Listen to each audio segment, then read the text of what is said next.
Welcome to the deep dive. Today we're really zeroing in on AI agents. These systems, well, they're advancing incredibly quickly and starting to do much more than just simple tasks. Yeah, they really are.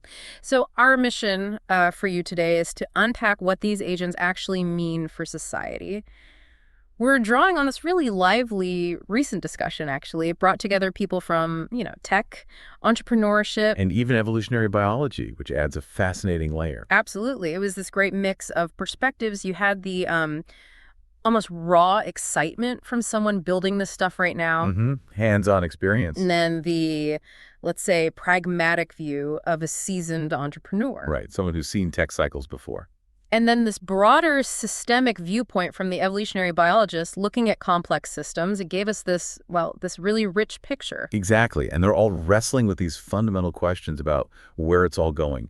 That's what we want to dig into for you, try to cut through the hype, maybe some of the fear too. For sure. Get to the real substance. Okay, so AI agents. How big a deal are they really? Where do we even start to get our heads around this? I think the fundamental shift is moving from AI that just reacts to AI that acts autonomously. Right. Think about that moment someone shared, having zero coding skills. Yeah, that was amazing. And using a platform, I think it was Replit, to build a working website, like with payments, AI feature. A few minutes. Literally minutes. That's not just, things getting a bit faster. Yeah. That's a total change in who can build things and what's possible. It really is mind-blowing. It's like the whole barrier to entry for making complex software just, poof, it vaporized. Exactly. And then you hear about things like that agent operator ordering water from CVS all by itself. Yeah, handling the money, the delivery details.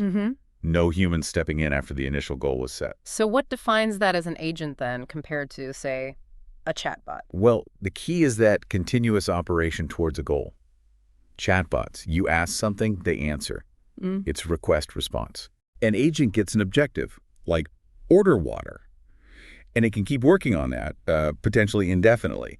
It uses tools, a web browser, maybe a coding environment like Replit, even financial systems. So the more tools it can access? The more complex the tasks it can handle. That's the idea. And the speed this is happening at is, well, it's kind of staggering. The runtime, how long these agents can work coherently, it's going up fast. Dramatically. We're talking about moving from minutes of coherent work to potentially hours, maybe even days soon. Wow. Imagine what kind of work that unlocks. Complex, multi-step tasks that really start to look like human labor. And we're seeing it in the models themselves. The latest ones from OpenAI, for example, show huge improvements in maintaining that coherence over longer, trickier tasks. Okay, so this is where it gets really interesting and maybe a bit unnerving. This rapid progress, it clearly has this dual nature, opportunity and threat side by side.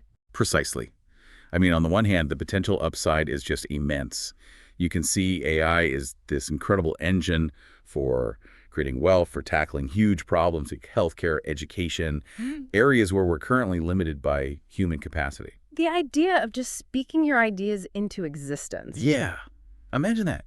Regardless of your technical background, that opens up innovation to so many more people. It feels like the ultimate democratization of building things, right? But then there's the flip side. The flip side is very real. The immediate concern, flagged by several people, is mass unemployment in routine jobs. We're talking potentially in the next couple of years. The horse and car analogy came up, didn't it? It did. Horses being displaced by cars relatively quickly. It's a stark comparison. Though someone did offer a slightly different take on that. Right, pointing out that the car didn't just displace horses, it created entirely new industries, new types of jobs around manufacturing, repair, infrastructure, services. So the question becomes, what are the new jobs this AI revolution creates? And can we adapt fast enough? That's the multi-trillion-dollar question, isn't it? And it's not just jobs. There's this fundamental worry about unintended consequences. Yeah. Giving an autonomous agent a goal where they misunderstands or finds a loophole. If the goal isn't perfectly specified, or if there are edge cases you didn't anticipate, the outcomes could be, well, let's just say undesirable. Potentially really damaging. The evolutionary biologists put it starkly, didn't they? The potential for good is maybe infinite. But the potential for bad could be an order of magnitude larger. 10 times larger was the phrase used, I think. Scary thought. What kind of bad are we talking about? Things like deepfakes becoming completely undetectable. Imagine political manipulation or personal reputation attacks. Sophisticated scams, personalized to exploit your specific vulnerabilities, delivered at massive scale. Or, AI integrated into weapons systems, autonomous weapons. Yeah, these aren't theoretical anymore. They're real concerns being discussed right now. So what does this tell us about AI itself? Is it just a very powerful tool? Well, the argument was made that we've crossed a threshold. We've moved beyond systems that are just highly complicated, like, say, a jet engine. Very intricate, but ultimately predictable if you know all the parts and roles. Okay. Now we're entering the realm of the truly complex. Complex systems, like ecosystems or economies, have inherent unpredictability. There are too many interacting parts, feedback loops. Emergent behaviors arise that you couldn't predict just from looking at the individual components. So even though current AI is trained on data, the way these massive models interact, the way they might learn or be combined, it could lead to things we just don't expect. That's the idea. It's like connecting human brains together with language. The cognitive potential of the group far exceeds the sum of individuals. What happens when you connect these powerful AI systems? What merges? It's a profound question. One person even framed AI almost like an evolving creature. A new type of biological creature was the phrase, I think. Something with a potential we can't even properly name or imagine yet because it's still developing. Not just static tech, but something dynamic, changing. Exactly. And that has massive implications for society, for work. Right. Someone floated this idea of AI creating a new continent of remote workers. Yeah, basically digital entities with intelligence maybe comparable to a master's degree or even a PhD. Available 24/7, working tirelessly. At a tiny fraction of the cost of a human worker. The scale of disruption that implies is, well, it's hard to wrap your head around. It suggests a potential economic restructuring unlike anything we've seen. Absolutely, on a global scale. And while you could argue that might level the playing field in some ways, access to this power globally, there's also this huge worry about inequality. Yeah, the gap widening dramatically. People who can effectively use these AI tools might become incredibly productive, the 1000x engineer idea, but maybe a 1000x entrepreneur or creator. While others find fewer and fewer opportunities, even for lower wage work, it's like that analogy of a marathon where some runners get rocket boosters. Exactly. And the jobs most at risk seem to be those with routine, predictable tasks, data entry, certain kinds of QA, maybe even roles like basic accounting or analyzing medical scans like radiology. The stats mentioned suggested higher risks for those without college degrees and also for women who are often concentrated in administrative or customer service roles that might be automated. And the whole business process outsourcing industry, BPO, which is huge globally, it looks set for a massive shakeup. But on the flip side, new roles could emerge, right? Like training the AIs, managing them. Potentially, yes.